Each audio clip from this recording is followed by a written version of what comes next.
كابتن احمد عبد المنعم كشري، مدير الفني لنادي الترسانة، نقطه خارج الدار، حابب تقول ايه؟ والله حابب اقول الحمد لله طبعا يعني احنا كان ممكن افضل من بونت، ولكن برضو كنا ممكن نخسر للامانه.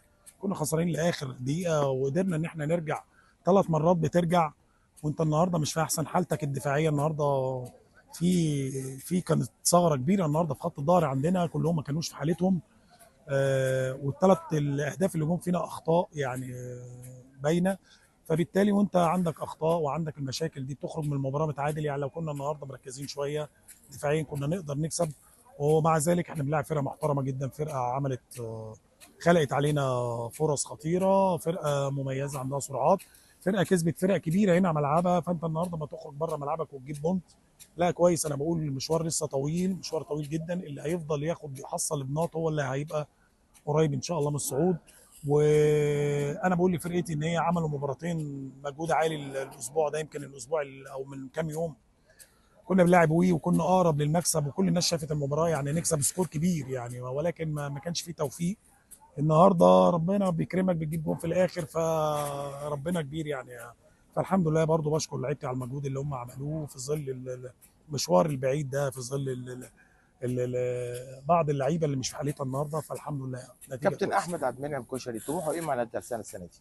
لا، ما عندناش غير طموح واحد. نادي الترسانة نادي كبير وليه جماهير كبيرة جدا جدا، أكبر من أندية كتيرة. يعني نادي الترسانة أنا يعني ده بعد الأهلي والزمالك أو زي الأهلي والزمالك يعني أنت عارف نادي الترسانة نادي تاريخي يعني.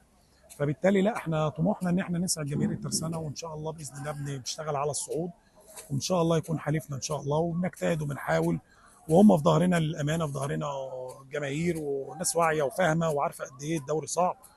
وفي ظهرنا ان شاء الله باذن الله نسعدهم الفتره الجايه ونحقق حلم الصعود. كابتن احمد عبد المنعم كشري، بشكرك جدا. شكرا جزيلا، شكرا شكرا. ابراهيم فاضل، نجم نادي الترسانة، نقطه خارج الديار، حابب تقول ايه؟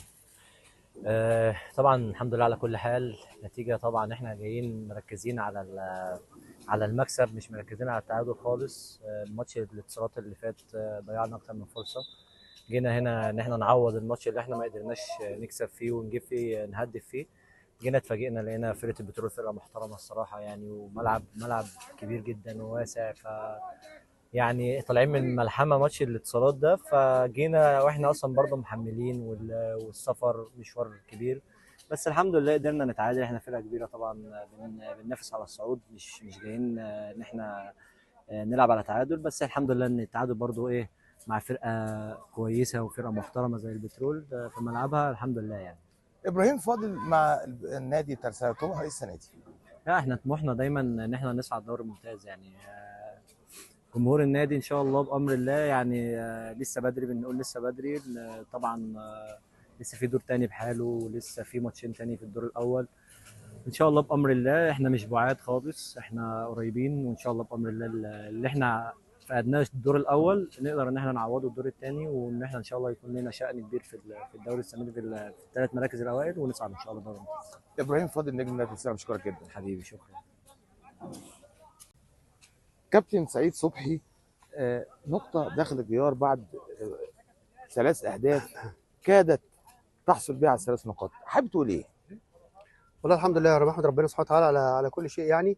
لكن انا ما عنديش مشكله يا كابتن عبد السلام في اي حاجه.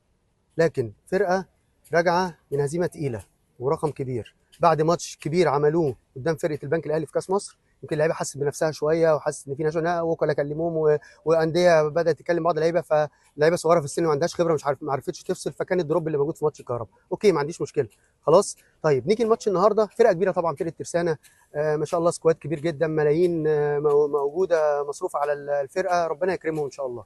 لكن الفكره كلها يا جماعه، لما فرقه تبقى عايزه تطلع ويبقى عندها طموح، وفرقه لعيبه صغيره في السن وعندها طموح انها تعوض هزيمه تقيله كانت موجوده الماتش اللي فات، نهمدها بقرارات تحكيميه. يعني انا النهارده انا خسرت الماتش، انا اتعادلت بس البونت بالنسبه لي خساره. خسرت الماتش بقرارات تحكيميه. هل دلوقتي حرام فرقه يتحسب لها ضربتين جزاء في مباراه واحده؟ هو ده مش موجود في الكوره، مش موجود في القانون بتاع التحكيم. اول الشوط الثاني ضربه جزاء مليون في الميه ما اختلفش عليها اتنين، ضربه جزاء ما اتحسبتش، كانت تفرق معايا في الماتش وتخليني اركب الماتش، ويعتبر خلاص الماتش خلص خلاص. لكن ده اول حاجه. الحاجه الثانيه، هل دلوقتي الكابتن كريم لاين مان، كابتن كريم لاين مان المساعد الثاني خلاص، هل دلوقتي هو متاكد 100% ان الكره عدت بكامل محيطها؟ ده في اوروبا هناك بيعملوا تقنيه الحكم ما بيعرفش يشوفها بمجرد النظر، فبيعمل تقنيه عشان يشوف الكره عدت الخط ولا لا، ولو ليها شعره ما عدتش الخط ما بيحسبش الجول، ما بيحسبش الهدف.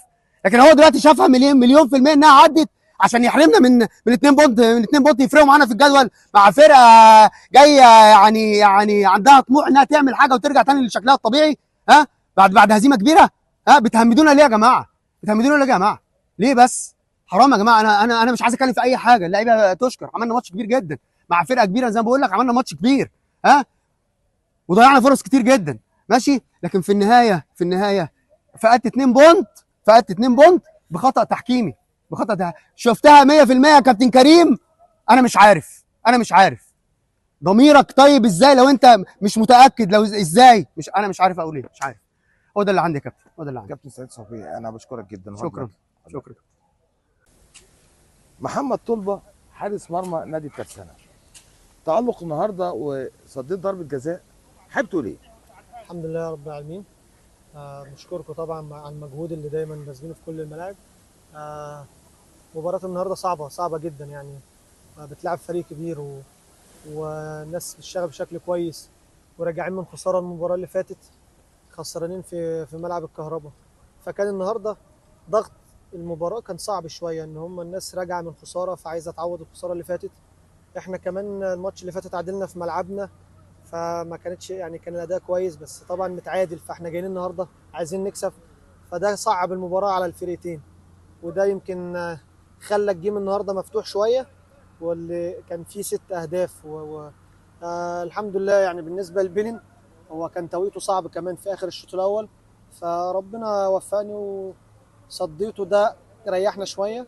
برضه جه فينا الجون الثالث، برضه الحمد لله اللعيبه كانت رجاله، ولاخر وقت لاخر ثانيه الفرقه الكبيره اللي بتعرف ترجع في المباراه حتى لو في اخر ثانيه وخسرانه، وده اللي احنا النهارده اثبتناه. خلاص هي مباراه وخلصت رغم صعوبتها، والحمد لله برضه البونت على البونت مش وحش، هو مش ده الهدف بتاعنا ومش ده اللي جايين نلعب عليه، لكن احنا ما ينفعش، هو ربنا كاتب لنا كده خلاص. ان شاء الله المباراه اللي جايه باذن الله نستعد بشكل كويس وناخد ال3 بونت ان شاء الله. محمد طلبه حارس مرمى نادي الترسانه، بشكرك جدا. شكرا. تمام.